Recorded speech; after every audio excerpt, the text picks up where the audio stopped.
Hi Jesper, how are you? I'm good. Okay then, Jesper. So I want to thank you for doing this interview. We're talking to Jesper from the band Sarayasign. First of all, Yep. thanks for doing this interview. I want to ask you some warm-up questions first. Yeah. Could you just tell me who your influences are as you was growing up, please? When I was growing up, I wanted to be one thing and one thing only. That was Peter Criss from the band Kiss. Okay. So I was picking out pots and pans, destroying my mom's kitchen, starting really early, banging on things. Um, but back then, there were a lot of bands that I remember listening to.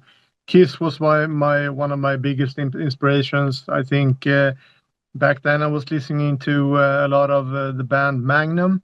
Oh yeah, yeah, Um, and all those Black Sabbath, especially the Tony Martin era. yeah. That's my Uh, favorite. Yeah, yeah, yeah, yeah. yeah. And What's your favorite Sabbath album? What's your favorite Sabbath album with Tony Martin? Tyr, Tyr. Yeah, me too. Yeah, great Yeah, album. yeah, yeah. Tyr and Headless Cross for sure. And Yeah, I also like Cross Purposes, I guess. yeah. I think Tyr was a game changer for me. Oh yeah, without a doubt. Yeah, but I remember, so I don't forget. I remember a lot of these um, kind of sort of odd bands that I was listening to. Do you remember the band Saga? Yeah, I do. The hard rock AOR band. I think they're Canadian, Yeah, I yeah, believe. yeah. Yeah. Saga, and there was a band that I don't know if they did more than one album called White Sister. Oh yeah, the first album, awesome. Yeah, yeah, yeah, And the second album, Passion by Fashion, that was a pretty good yeah, yeah, album. yeah, yeah. So I guess a lot of those bands, and back when I was younger, the only way I could find this genre of music was to listening to the radio. So we had one guy called Mikael Rosengren who had a radio show in 83, 84 that was called Hard Rock. And then later Per Fontander established a program called Rockbox. So we got all the news there because we didn't have internet, no nothing. So it's Yeah. either a friend buying a vinyl and making me listen to it, or every week I was tuning into the radio. It's like in the UK, we had a program called the Friday Rock Show with a presenter called Tommy Vance who passed away. I Yeah, learned everything about metal from Tommy Vance. He yeah, introduced yeah, me to so many bands. Every Saturday, I'd go to my local record store and look for that record he'd played the night yeah, before. It was just like, yeah, so I know where you're coming from with your Swedish yeah, yeah, elements and the UK, yeah, yeah. yeah, yeah. So what about other drummers? Who else inspired you besides Pete Chris? Anybody else? I've always been a big Dio fan, so I guess the original lineup. Now the I totally dropped the ball on the name. Oh, what's the Vinny guy's name? Appice. Vinny Appice. Yeah, yeah. Thank you, thank you. I actually So worked he, with him at a festival once. I was drum teching for him. oh, nice, Really nice. nice guy. Really nice guy. Yeah. And one drummer that especially made a footprint on my childhood, I guess, was when Queensryche released Operation Mindcrime. But yeah, Scott And Rockenfield. I remember the videos they had, like the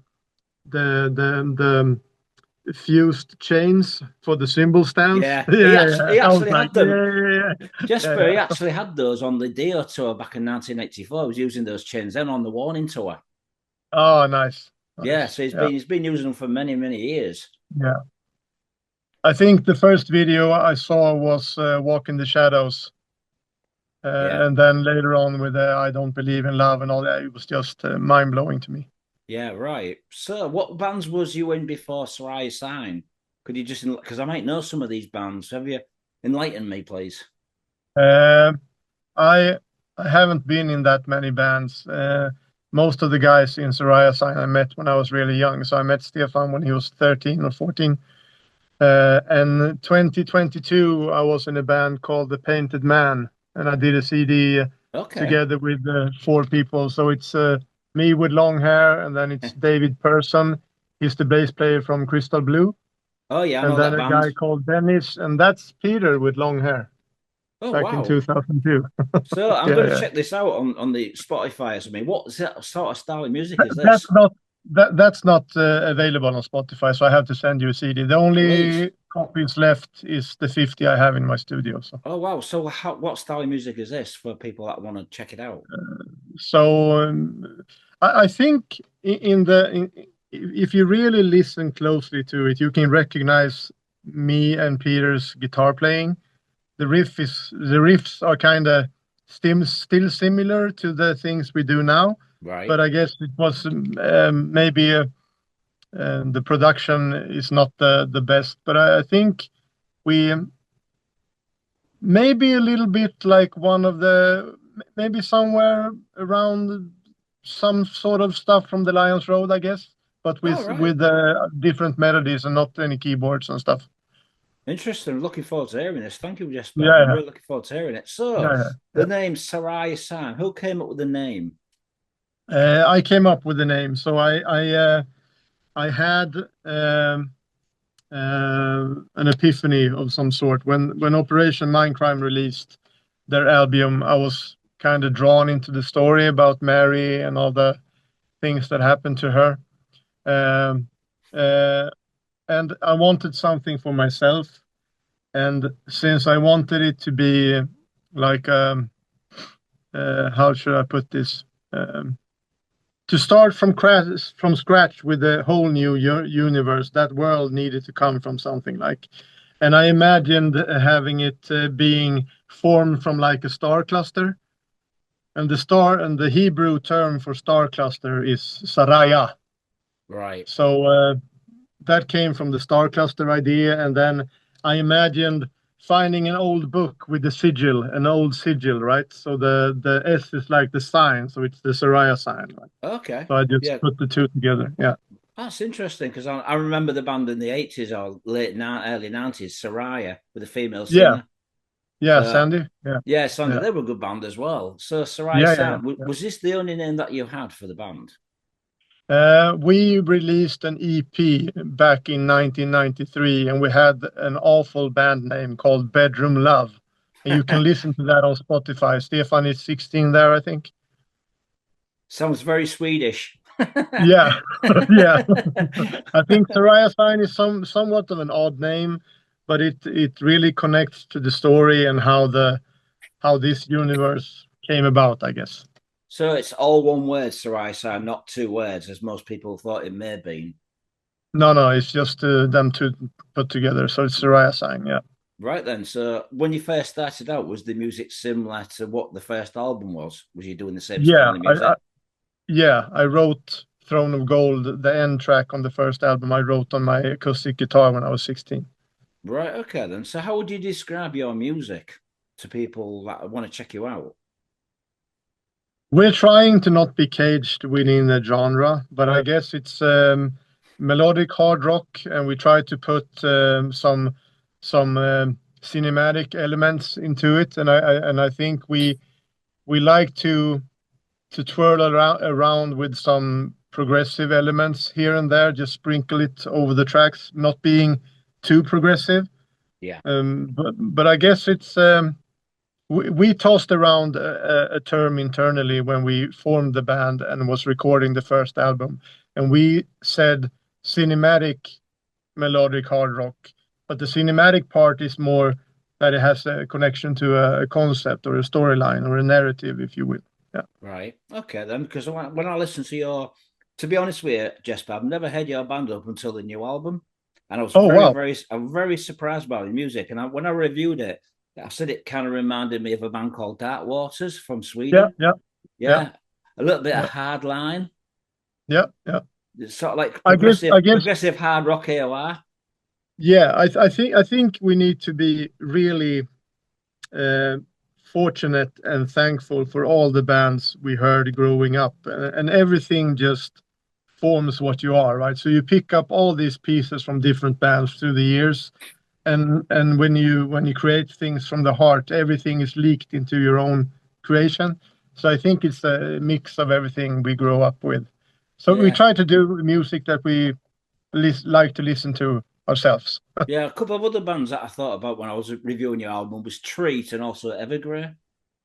Yeah, Evergrey for some weird reason, people, I think it was a German journalist who said that it sounded to him like a matchup between Talisman and Evergrey, but we've never compared ourselves to Evergrey. The only connection we have to them is that Jonas, their previous drummer, he helped me with some of the piano layerings on the first album, Okay, just to get the right. piano sound right. And then he's left the band now, but we don't play. I don't think we are as metal as they are. I think it's when Evergrey do the slow songs, that's when I start hearing your music. Yeah, yeah, You yeah, know, the yeah, more yeah, yeah, ballady side of Evergrey. yeah, yeah, yeah.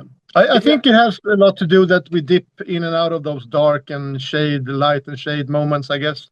yeah. Did you ever think of auditioning for Evergrey? Well, as you're talking about them now. Do you ever think of No, no, no, no, no, not at no. all. I, So you've I, I knew I knew early on that Seaman was gonna try out. So no, no, no, that was never in my mind. I'm not that okay. kind of um, I'm not that over technical. I try to serve the song, but I'm more of a I try to just have a steady beat and hang on the notes and try to be really Vinny Appice, if you know what I mean. Yeah. Yeah, A solid power drummer, basically. yeah, yeah, yeah. All right then, And so and also, but I try to evolve as well. I don't want to give the fans the old boring drumming for all the recs. I try to evolve, but I'm not. I'm first of all the songs come first, so I need to just back up what Peter and Daniel is doing. right then. So we're going to talk about the first album briefly, Throne of Yeah, Gold. Who came up with the yeah. title? I did when I was 15, turning 16. Okay then. So did you have any other titles? No, Right. this album, the first album, was actually supposed to be something back in 1994. We was gonna release our first debut album, and for some reason, life happened, and Stefan left the band for another band, and I held on to those tapes for 28 years before gathering the guys again and trying to do this properly. Okay then. So the label you're with now, it's Black Lodge Records. Is it your Yeah. own label? Is it your own label, like a self? No, and I need to clarify this because some people believe that we were dropped from Frontiers, right? Okay. So no, no, that's not what happened. We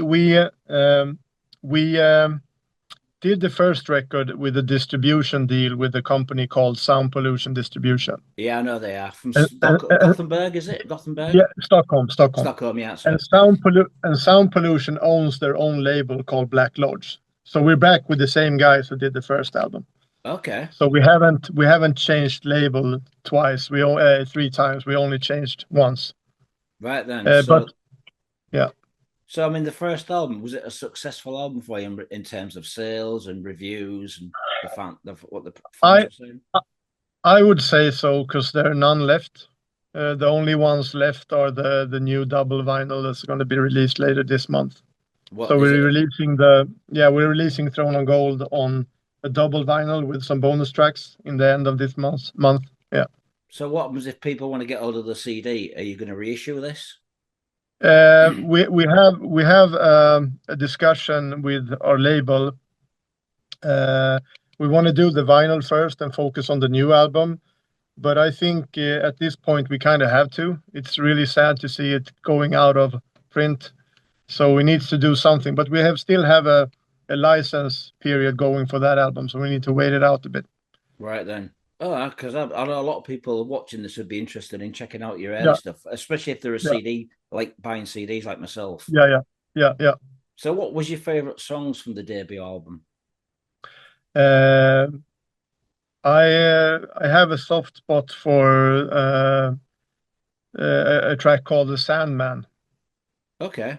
So Sandman, and also I like the whole record, but Sandman really spoke to me, and I really think I did a good job when writing the melodies to "If Only for a Moment," the ballad that we did.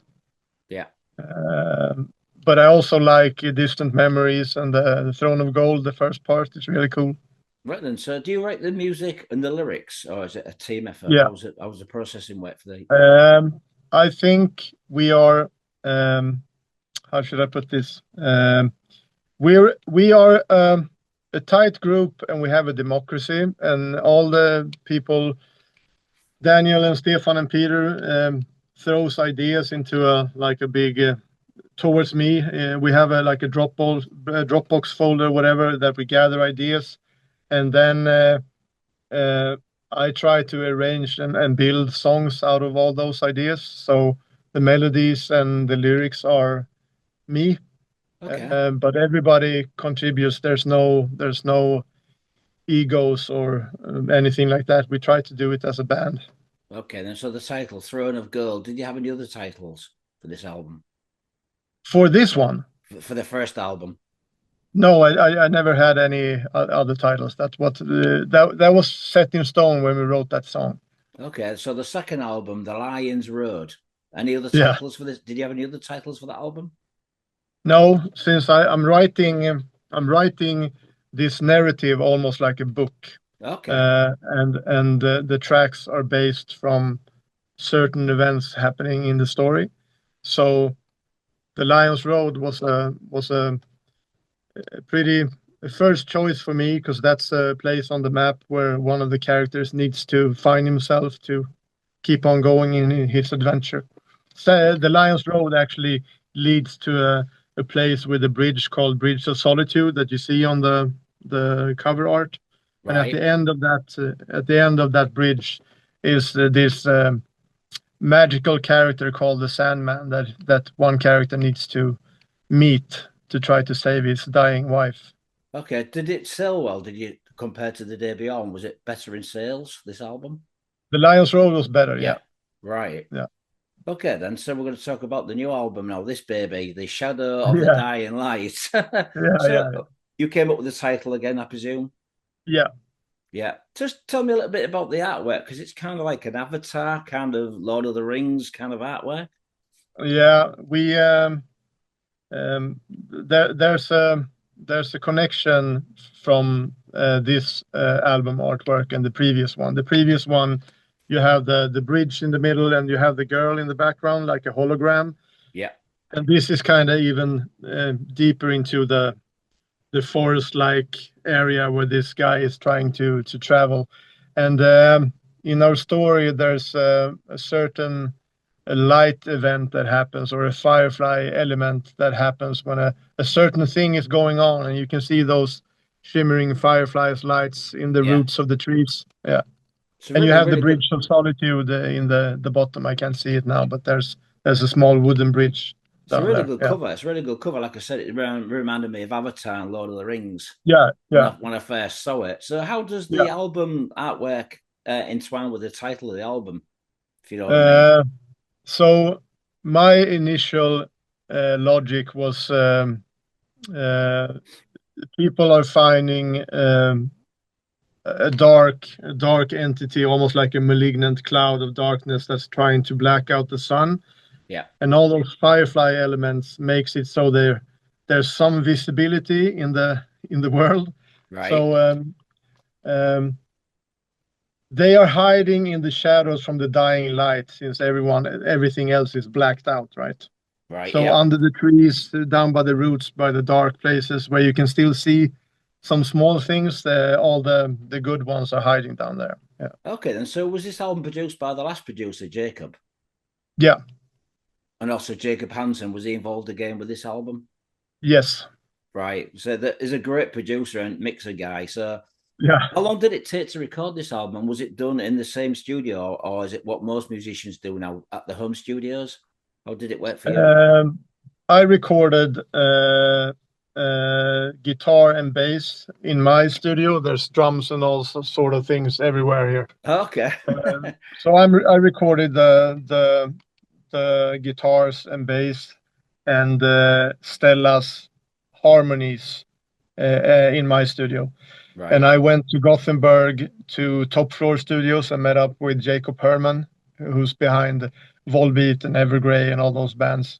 Yeah. And recorded my drums in Gothenburg. So I think I did the drums in 4 days, 6 days for the drums. And then Stefan rented a studio in Stockholm, where he recorded the lead vocals and his harmonies. Yeah. All right. So three places.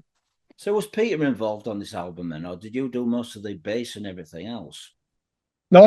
Peter was involved. So Daniel does all the bass and some keyboards and stuff, and me and Peter on the last record we split the rhythm guitars 50-50. And this time around I play rhythm guitar on 7 tracks and he plays on 5. Okay. And he's focusing on the solos. Yeah. So you're a pretty talented musician then. I try to be. There's hardly, you can hardly hear the difference between me and Peter playing rhythm guitar, because we help each other on different parts on different songs, and you can hardly hear the difference. So it's good. So how long did it take to record this new album? If you take into consideration the time when we wrote the ideas, I think we had 29 ideas or demo songs that we recorded, and then we ended up choosing 12. So I think Peter spent maybe a week on his rhythm guitar and his solo guitar. I think Daniel took a week when we recorded let's say you recorded drums and you get the drum files here, you have to redo the bass and guitar, because I programmed the drums beforehand. And then when you get the real stuff back, you need to change it up a bit. But I think we've worked on this album for maybe 8, 9, 10 months, something. Okay, then. So when you did the guitar parts, was it all scratch guitars for you to do the drums over? Is that how it works? Yeah. So scratch guitars, and once the drums were here, we've kind of arranged some parts differently and refined some riffs and removed stuff and added stuff. Yeah, the normal way. So what are you going to do with the extra songs that didn't make the album? Are you thinking of working them for the next album? Or are you making them? That's the tricky part, since everything is okay. I write songs that are drawn from the story. So take Throne of Gold, part 3, The Hidden Portal, for example. I think I wrote 6 versions of that song, and we scratched 5 and kept 1. Okay. And since that story is already told, you can't really transport another feeling or another story into a song. So I think for now they're being put on a shelf or locked in a vault or whatever, but I don't know, we'll see. Okay, then. So The Shadows Over Dying Light, was this the only title for this album? Yes. Right, okay. So how's the sales going for it so far? What sort of reviews have you got? Have you been checking the reviews? I think have been overwhelmingly positive. We had some places that we really wanted to have features on, and I think United States gave us 9.5 and Germany gave us 19 out of 20. That's good. But there's a lot of people that I don't think so far, I don't know, but I don't think everybody gets what we're trying to do at the moment. So I guess if they compare us to a band like Treat, for example, I think Treat maybe in my book is more AOR than we are. Yeah. We have we dip in and out of different genres, and I think some people get how do you say, they get sort of hesitant, since they think that they need to be really involved in a concept to get what we do, but that's not how it works. Right. The songs stand on their own feet, and you can, if you're a geek like me, you can scratch the surface and find more things underneath if you want. Yeah. But I think for me, I think 7.5 out of 10 was the lowest I've seen, and I think 9.8 out of 10 was the highest. So I think that's good. Well, I'll give you 4.5 out of 5. Yeah, that's crazy good. I don't know how many reviews I've had from the UK. I have no idea. No, I think we've gotten somewhere around maybe 60 or 70 reviews from the label. That's and very I good. don't think all of them are published yet. So, but we're happy. That's good. So, what songs, Jesper, from the new album are your favorites? Do you have any favorites? Ooh, that's a tough one. Lately, I've been listening a lot to Shades of Black, the third song.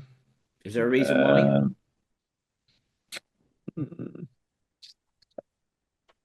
Uh, that's multiple reasons why.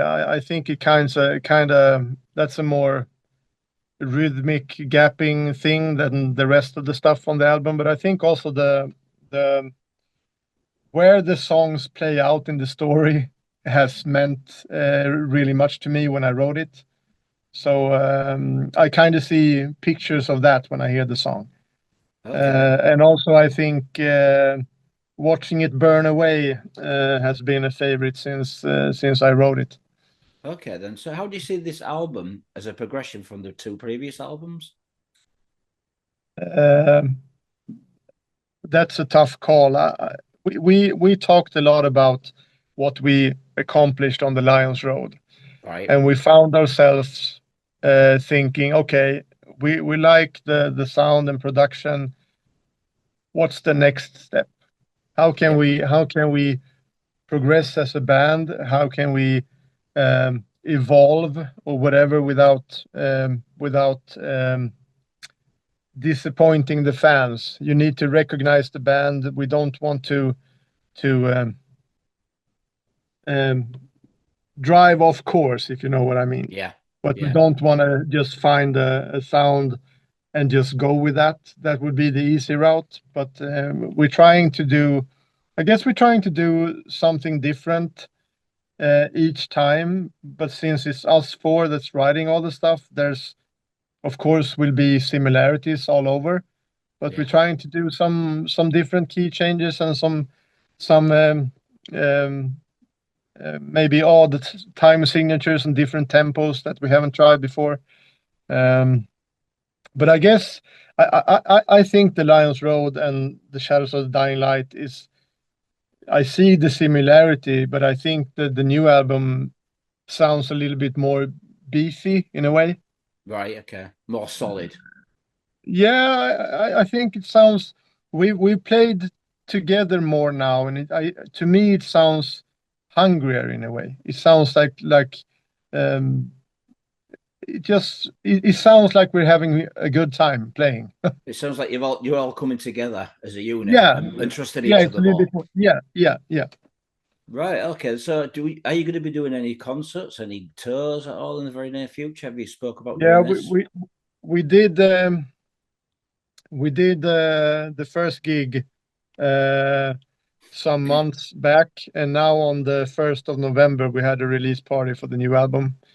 Um, and we're gonna do some joint headline shows together with a band called Sweet Freedom, with Matti Alfonsetti from Jagged Edge I and know the band. I Alfonsetti. know the band Jagged Edge from the UK.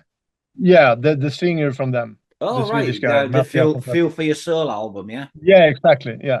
he's got a good Uh, voice. Okay. yeah, he's got a really good voice, and that's kind of funny because the first Sweet Freedom album, um, on that album, Stefan had the lead vocals before he stopped that to go with our band, and now Right. Matti has joined Sweet Freedom. So there's a connection there, and I think it will be good.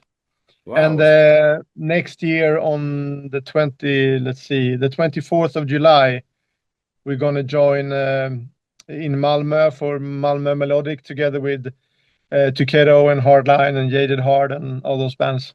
Oh, Jaded Heart. I love those guys. That's one band I want Yeah, to see live, but I've never seen them. yeah. Oh, wow. That'll be good. That's going to be awesome. So, are you planning on playing the UK at all? Anything in the pipeline? Um, I have a lot of hopes and dreams for this band. All of us have children, especially me. Have I think the hardest time. I have one 4-year-old and one 4-month-old. Oh, that's going So to be tough. Yeah. Yeah. we're trying to balance everything. But I think um, I definitely want to, and I think we that's the only thing kind of left for us is going out and playing in front of new ears. Wow. So we need to play shows. We need to play out a lot.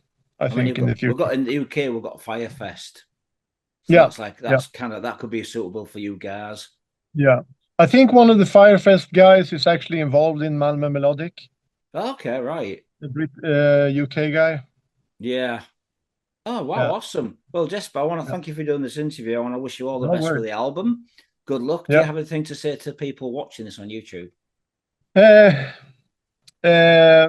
I'm really thankful for all the beautiful things that people are sending our ways, comments and the stuff that people are sharing, and that they buy the album, they watch the videos. So the music business is in a weird state. So I think it's all about supporting your bands, getting the merch, getting the CDs, because the streaming world is not really working. So go out and buy the CD and enjoy it on a good sound system. Oh, wow, awesome. Well, Jesper, thank you for doing this interview. Keep in touch and we'll speak Yeah, very yeah. soon. Thank you, my Yeah, friend. Have a thank good you for having evening. me. Cheers, You Jesper. too. Bye-bye. Bye-bye. Thank you. Bye.